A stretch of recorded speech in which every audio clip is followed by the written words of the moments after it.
What's our beatitude for this week, Alida?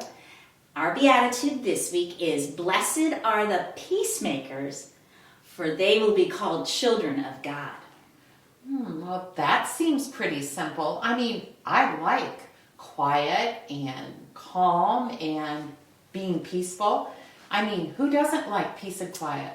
Well, that's true. I like peace and quiet too, and it's really peaceful and quiet up here on the mountain where we are. But actually, that's not exactly what the beatitude means. It's more about that kind of peace where people are getting along with each other, and there's no fighting, and people aren't being unkind to each other.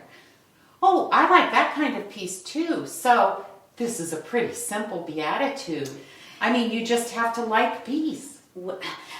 It does sound simple, but what it says is, blessed are not just the peace lovers, but the peacemakers. We're supposed to make peace. Okay, well, how do you make peace? I mean, I can make a pie, and I can make my bed, and I can even put together things like furniture I get at IKEA, but I'm not sure I know how to make peace. Okay, well, that's pretty cool that you can make all those things, Marcia, and there are actually lots of ways you can make peace too. For instance, you can choose to be kind to someone even when you really, really, really want to be angry at them. Or if you see something happening that's not fair, then you can be the one who says something about it. Wow, both of those things take a lot of courage. I mean, sometimes it's really, really hard not to argue or fight, and standing up for what's right, well, that takes a lot of strength too. You're right. All of that does take strength, and God knows that. God knows that it takes a lot of courage and being strong to avoid conflict, to be a peacemaker. It can actually be much harder to walk away from a fight than to, argue with somebody. So that's why God says, blessed are the peacemakers. God is really, really thankful when we do the very hard work of making peace.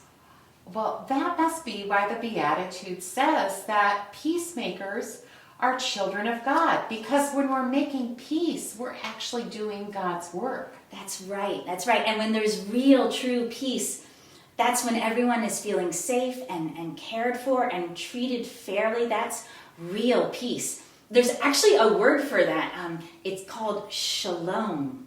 Can you all out there say that? Shalom.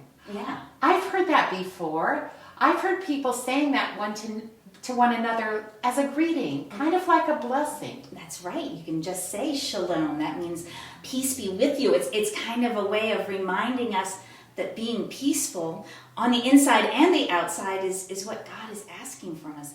Can you think of any other ways that we are reminded to be peaceful? Well, there are different symbols we use for peace. Things like olive branches. Olive branches. Or peace symbols, the peace symbol that you see a lot. Or doves. Or even emojis. There are peace emojis. And don't forget, there's a lot of stories in the Bible too that tell us about helping one another and loving one another and getting along with one another. Those are all being peaceful stories. Oh, you mean the stories like the Golden Rule, love your neighbor, or the story of the Good Samaritan? Absolutely. Those are all great examples. Jesus taught us that it was really important to do our best to get along with everybody and to do our best to live peacefully. Blessed are the peacemakers.